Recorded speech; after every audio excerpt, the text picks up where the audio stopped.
Good morning, Knicks Nation. Today is Monday.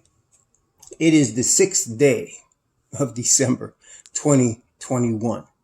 I hope this Monday finds you healthy and COVID-free, and that you and your family, in terms of food, shelter, clothing, as well as health, all your needs in those areas are being met. Blessings upon those that are working in the healthcare field at this time in history, trying their best to save human lives. Blessings upon those that pick up garbage for us, to keep our places as far as our streets and sidewalks clean and disease-free. Blessings upon those also that make deliveries in these times of disease and danger for our convenience. Double blessings on those trying to help and deliver and rescue victims of prostitution and child prostitution, victims of pornography and child pornography, victims of child molestation and pedophilia, who are usually or many times victims also of human trafficking and sex slavery. Blessings on these victims and those trying to help, and double curses on the perpetrators of these things. Finally, blessings on the homeless. Almost 600,000 men, women, and children on the streets of the United States of America with no roof over their head today in December. And millions around the world in similar or worse conditions. Blessings upon them, for theirs is the kingdom, and on those trying to help. So, there was a basketball game this past Saturday. Our New York Knicks caught a beatdown from the Denver Nuggets. It was our third straight loss. Obviously, there's a problem. Obviously, there is. Teams go through this. I mean, there have been teams, even teams ahead of us now, like Charlotte, not Washington, but Charlotte, Chicago, that have had losing streaks during the course of the season. It happens to every team, so that's not unusual. But what we want to look at, and what Tom Thibodeau is looking at, and this is the thing I like about Tom Thibodeau. If you're actually listening to him, he tells you everything that he's going to do. He tells you really what he's thinking. Some people misapply, like Taj Gibson had a conference after getting thrown out of the game against against Chicago. And somebody read that as he's getting ready to throw in the towel and quit, and so is Tom Thibodeau. That's about the stupidest thing I think I've ever seen on all of the comments that I've seen. That's what you read from what he said. Anyway, if you actually are listening for them communicating with us what they're doing, they'll tell you what's going on. And I want to start off by saying this. I told you there was going to be a change at point guard. You're going to see a couple more changes. I'm not even dealing with y'all that the first thing that comes out of your mouth is a trade. We're not even dealing with that. Like I said, and I want to tell you just in this video for all y'all to know, only if it's Kemba Walker or Kevin Knox are you going to see a trade. Other than that, and that's for the sake of both of them that want to try to further their career somewhere where they can get playing time. As far as our team, I know we lost 3 straight. Believe me, it's set. It's not going anywhere. That's number one. For you guys keep knocking your head against the wall because of this NBA 2K mentality, you think the answer to every problem is a trade. No, not going to happen. The only reason we did a trade last year, we traded Austin Rivers because he wasn't getting the playing time and he wanted out. And we traded for Derrick Rose because he's a Tom Thibodeau favorite. And of course, we needed some offensive spark at the point guard position. So that combination is what created that trade. But they're not going to just make trades like that. Not Leon. He's not that stupid. And I like that. Tom would trade every young player we have to get a veteran in place to try to win today. That's how he is. He is learning with the help of Leon Rose and crew. No, we're not going to do that. We're not going to drastically trade everybody so you can get a bunch of old vets in here and try to win this year. You win with what we give you. So they give him the ingredients he's got to work with. And he's learning that. As you can see, RJ's been playing. We're going to talk about him in a second. But that's the first thing. There's going to be changes. And I know Tom is now contemplating the changes, and he's contemplating them. Y'all got to remember, he's got a tremendous staff, and he doesn't do anything in an island by himself. Him, Kenny Payne, Johnny Bryant, and crew. They make these decisions together. He's the final say, but they all make these decisions together internally. So you got to believe they're all thinking about what the moves they can make. Okay. And one of the things Tom Thibodeau does is he'll hint at what he wants his players to do, get in the gym and work, for example, as a general thing. So when he says that, he's expecting them to be in the gym working on what they're doing wrong. Like, in other words, if we're having problems getting out to the 3-point line, he wants y'all in the gym practicing the schemes that he has taught y'all to get out to the 3-point line. And he'll tell you that for a little while. And then he'll make a change. Okay? And he never throws his players under the bus. Although this last press conference, as you all noticed, he actually threw 2 players under the bus. We're going to talk about that. But he does it subtly. He doesn't do it in an embarrassing fashion to demean the player. Okay? He's not tabloid. He doesn't give Mark Berman tabloid material. Okay? But there's going to be changes. Now, think about it logically. Take your emotions out of it and let's understand. I know y'all emotional about things, and I love that the Knicks Nation passion is like no other passion, in the United States in terms of basketball. There's Chicago, there's Philly, but there's New York before all of that. And that's great. But sometimes the passion overrides common sense. All right, especially on the professional basketball level. You have to think about professional basketball. This is not high school, not junior high school. It's not college. It's pro. It's the NBA. It's the best league in the world with the best players in the world. They think, and it's a big business, a multi-billion dollar business. So they think about things in a lot different way than most, like if you might be coaching on a summer league or something. It's a lot different. Okay. There's a lot of similarities, but there's some major differences. So Julius Randle, let's start with him. The organization made a 4-year commitment to him. Right now, he's in the last year of the original 3-year deal that he signed. This is not the extension yet. That starts next year. So you can forget trading Julius Randle this year and next year. That's not happening. They're going to give him the 2 years. Okay? At least. Tom Thibodeau. The New York Knicks, I think the last coach that we had that lasted more than 2 seasons was Mike Woodson. And that was 2013, right? So in the last 9 years, we haven't had a coach last 2 years. Think about that. And I know every year you have people in Knicks Nation calling for a coach to be fired within the 2 years. Okay? Every year. I want Tom Thibodeau to last at least 3 seasons, 3 full seasons. So I don't want to hear about Thibs being the problem and all of that. Some of y'all need to go back in history and understand that you're just repeating history. If you don't learn from history, you're doomed to repeat it. And I'm glad Leon Rose is not thinking like some of y'all.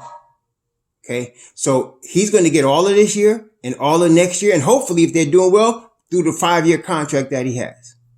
Okay. So take Tom Thibodeau off the table as far as your answers to the problem. That you got to get rid of Tom Thibodeau. No, it's not going to happen. And I'm glad. You need to keep this coach around. Let's just see what he could do over the 2 years, not over 3 games, not over a season, 3 seasons, 3 full seasons. Let's talk about it then.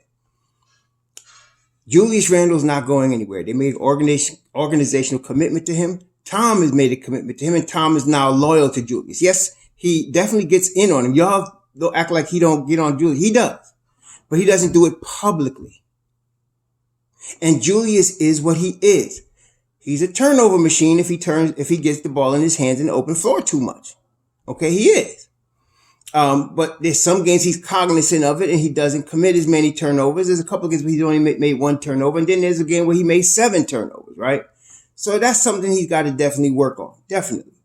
But I don't question, after the first season, I don't question his effort anymore. Yes, he goes through periods where he doesn't appear to be trying as hard, but most of the times he's really putting in 100% effort, and he plays a lot of minutes. So I'm not, he's got his flaws. There's no doubt. Maybe he's not a first option guy on a championship team, but y'all got to remember, we're not winning the championship this year.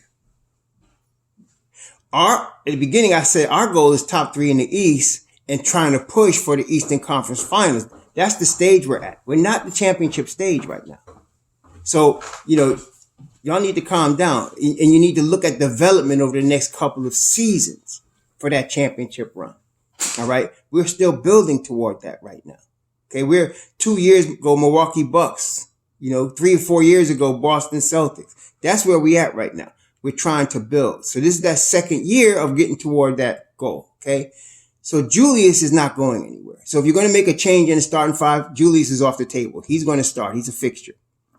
Alec Burks is going to start because Tom Thibodeau likes the idea of a tall point guard at the point of attack on defense.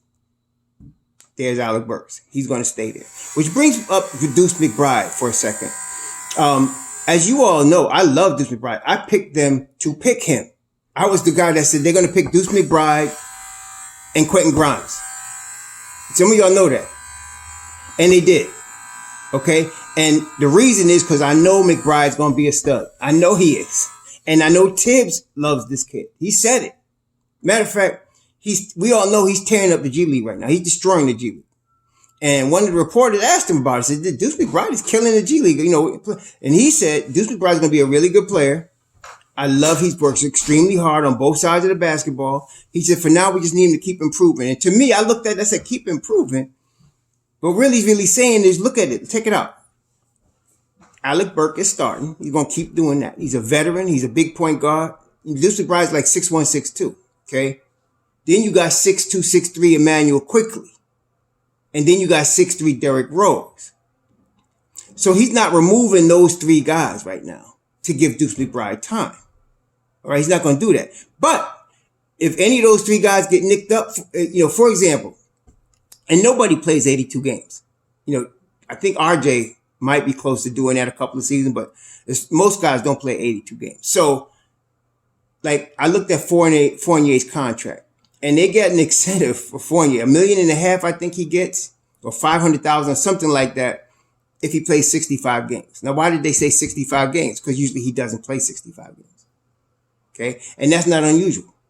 So between Burks and D Rose and Quickly, they keep playing a lot of minutes. They're going to get nicked. They're going to miss a game. Something's going to happen, COVID, something. And then you'll see Deuce McBride. Okay, then you'll see. But for now, you're not going to see him. But there's going to be a Deuce time. It's just the nature of the long season. But right now, no. Okay? So you're going to have Burks in the starting lineup. So you got Julius, you got Burks untouchable right now in the starting lineup.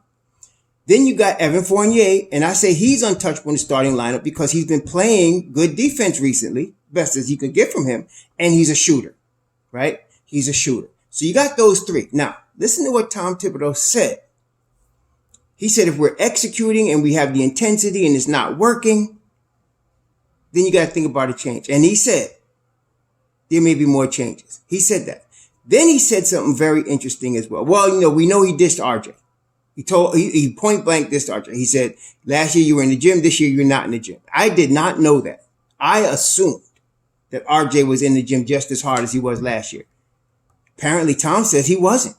And apparently I read where the Knicks have a system where they actually count how many shots each player on their team gets up every day. And RJ hasn't been putting the work in. Which leads me to understand he's going into the second unit. RJ's going in the second unit. Who are they going to replace him with? We'll get to that in a second. He's going to put RJ in second. And why? I'm not saying he's punishing RJ. I'm going to say it this way. And this is the way I want y'all to think about it. He's motivating RJ. He's going to put him in the second unit. Number one, because he's motivating him. Also, RJ has very high plus minuses when it's him, Derrick Rose, Emmanuel Quickly. They have very high plus minuses. Then when you add a Burks to it with either Mitch Robb or Noel, they really play well. So putting him in the second unit is going to make him come off fresh. It's going to motivate him to work hard to put the shots up that he needs to put up to get his three-pointer going consistently again because he's not motivated. He is 21. He might be into something, a girl. I know he's got a girlfriend and all that stuff. So you never know. When you're 21 years old, there's all kinds of distractions, so this will get his mind right. I think he's going to come out of the starting lineup. Mitchell Robinson, I think we've all seen it. Now, for different reasons. But he doesn't have the energy. He's moving slower. A lot of y'all have expressed the concern, including myself, over the summer of him carrying 280 pounds. It was too much, and it's showing to be too much. He's not as quick. He's not as agile. He doesn't even jump with the same explosion. I think Mitch Rob's coming out of starting lineup. Also, what did Tom say? He said, teams have fives that can shoot. And he said sometimes they have all five guys, so you have to adjust to that. Y'all remember now, above all things, Tom Thibodeau wants to win. And he actually mentioned that he played Julius at the five because he's reaching for something to see something that works. And listen, all of us have been calling for more minutes for one Obadiah Toppin. Have we not? So I'm going to surprise you today a little bit with my prediction. RJ goes to the second unit. And maybe Mitch Rob goes to the second unit. Now, I'm not sure, but he might. And your replacements are Obi Toppin, and wait for it, Quentin Grimes. He actually started Quentin Grimes in the starting lineup in the second half. I think it was against Brooklyn, or it might have been against Chicago. I can't remember which, but he started him. We only played him like 3 minutes, but he started him with the first unit to start the second half of a game. With the first unit. He mentioned that he liked the way Quentin Grimes played because he played both sides of the ball. And we know Quentin Grimes can shoot. We also know that Thibs pushed for him. He pushed for two players. He did not push for Jericho Sims and he did not push for Joe Cobardes. That was Knicks management smart stuff. But he pushed for Deuce McBride and he pushed for Quentin Grimes, which I knew he would. Those are his type of players. And the reason I liked Quentin Grimes and I knew that he was going to want Quentin Grimes is because, number one, Quentin Grimes comes from Kelvin Sampson's program in Houston. Kelvin Sampson used to coach at Oklahoma and he coached at University of Houston. And he's just like Tom Thibodeau. Really grinded, defensive, rebounding type of potion coach. And Grimes learned under him. Secondly, Grimes is a good defender and a rebounder from his position at the small two guard spot. And of course he can shoot the rock. So that's what Tom, and so I'm thinking right now, Tom is going to make a change to the starting lineup. RJ will go he's not going out the rotation. He's going to go to the second unit. And maybe Mitch Rob goes to the second unit because I think it might be better. And I think some of us would agree. You want to play Julius at the 5 and Obi at the 4. And then you put Quentin Grimes in there. So now what do you have? You got an athletic guy, a run the floor guy, a rebounder, and an improved defender in Obadiah Toppin. You got a shooter and a defender in Quentin Grimes. You still got a shooter in Evan Fournier. You got a shooter in Alec Burks. And you got a better, quicker defense. Because they play very well together in the defensive end. So I'm thinking you might see that starting five. Julius, Obi, Grimes, AB, and Fournier. You might see that. If he's going to change the starting lineup. So let's take the second possibility. Let's say he just takes Mitch Rob out of the starting unit and puts him in the second unit. Now you're going to see, again, you see RJ and you'll see Grimes and he'll go real small there. Because Mitch Rob also plays better when he's playing with smalls. Like, in other words, if you put Mitch Rob out there with Alec Burke, Derrick Rose, Obi Toppin, and Emmanuel Quickly, they usually roll, man. They do. They play very well together. The numbers show it. They play very well together. So I wouldn't be surprised if he was in the second unit and Grimes was starting. But I think you're going to see either Obi or Grimes or both of them in the starting unit. Because as you saw against Brooklyn, Obi was not happy to be pulled out the game. He's been playing consistently good ball on both sides of the basketball. And he just needs the minutes and the reps for his jump shot to consistently fall from 3. He's got the mid-range now. We know he flushes and finishes on people. And he runs the floor like a gazelle. He got that boy don't have 2 legs. He got 2 jets, man. He really float. So I think you're going to see one of them or both of them in the starting unit. And that would be very good because now, see, they played Saturday. They were off yesterday, which hopefully they were all in the gym anyway, especially RJ working on that shot. Today is Monday. They'll practice and they'll travel. Okay. And then they got a game in San Antonio tomorrow. So they'll be traveling either tonight or tomorrow morning to San Antonio. They're going to have a practice today. This gives Thibodeau and crew, the coaches, 3 days basically to think about, and I know they are, what changes, look at film, what changes they need to make. As I looked at it, I'm looking at a change in the starting lineup with RJ going to the bench and maybe Mitch Rob going to the bench, and then Obadiah Toppin and Grimes going into the starting lineup. I think you're going to see that. And then Simonik in the G League, I know some of y'all are asking about him. He's killing also in the G League, the guy that San Antonio cut loose. He's really coming into his own pretty well. But again, he's in the same position as Deuce McBride because that man plays the 4-5 spot.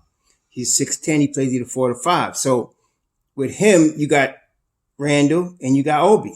He's not going to play in front of them, right? Then you got Jericho Sims, Mitchell Robinson, and Nerlens Noel. He can't play in front of them either, right? So that's the problem he's going to have. So again, and he's got a worse problem actually than Grimes because either if you have IQ, D Rose, or Burks that misses games for, like I said, they get nicked up, sprayed ankle, flu, whatever. Miles is ready. He's been getting reps in the G League. I like how they're developing him, getting him time in the G League and killing it. He'll be ready to play right away. But if Julius is hurt, which he's hardly ever, Obi steps in, right? You got Obi and you got Kevin. You still got Kevin Knox, who's ahead of him on the depth chart, the guy in the G League, right? So he's going to have a hard time to come in and get some time in that scenario. That's what I'm saying. So, and at the 5, again, like I said, you got Mitchell Robinson, Nerlens Noel, Jericho Sims, and then Julius Randle plays a small ball 5. So unless Tom decides I want to go small and skip this guy to above all of these veterans I like, which he ain't going to do, Simonik is going to be down there for a minute. Okay. So that's that. But I'm sensing a change is coming. And I think the changes I just outlined, Julius, Alec Burks, and Fournier are not leaving the starting lineup. They're staying there. You might have 2 other guys. And I'm thinking it's Obadiah and Quentin. Obi Toppin and Quentin Grimes, because they would actually help us win. They bring the intensity to help us win. We're getting beat by small ball. I mean, Brooklyn plays small ball against us. Chicago plays small ball against us. And Denver plays small ball against us. They're using bigs that can shoot the 3, and they have a bunch of small guys around them, athletic small guys. And Tom sees that. I've seen it. We all seen it, right? So, and it's not because Mitchell Robinson can't shoot. I think if he was in shape, and he had the explosiveness he had the last 2 years, I don't think we need to make this change. But he doesn't. It's obvious. And Mitchell Robinson is one of my favorite guys, right? I told y'all. I'm not talking about trading him for nobody, but I'm still wanting to work with him. But right now, I even have to admit, I would not be surprised if he was taken out of the starting lineup and let Julius play the 5, because Julius played Durant very well. And when he's guarding other 5s, he plays very well with intent. I think Julius Randle guards 5s better than anything else, than the 4s and 3s. He's got the ability physically to guard 4s and 3s if he wanted to, but I think he does a better job against taller, bigger players like Anthony Davis. He did a good job against Anthony Davis. He does a good job against Kevin Durant. I think he does better like that. So I would not be surprised if he became the 5. That's why I'm saying watch for Obi and Grimes. And I think RJ needs to be in that second unit. He needs to work on his jump shot. He needs to come in the gym. Tom ain't playing that. Tom ain't playing that. You ain't doing the work. What you think? Because you started for me and you're 21 years old, I'm just going to keep starting you automatically? I didn't know RJ had that, but he is a 21-year-old kid, so maybe he has some stuff to learn, stub his toe a little bit. So I'm thinking we're going to see those changes, but we'll find out by the time we get ready to go to San Antonio on Tuesday night. I think we're going to see the changes. If he's not doing it then, he might do it after that game, but I'm thinking he's going to make a change. He's got to get, I think overall, he's got to get smaller and quicker, because the bottom line is this. When everything is going bad for the New York Knicks and Tom Thibodeau, one thing he's always going to go back to is defense. I mean, he wants rebounding, he wants ball control, all of that. But defense first. And he actually said that. We got to get back to the defense. So the players that I just named and the changes I just suggested, brings back the intensity of the defense against, especially on a small ball level. So you still got Mitchell Robinson. If somebody wants to go big against us, you still got Mitchell Robinson there.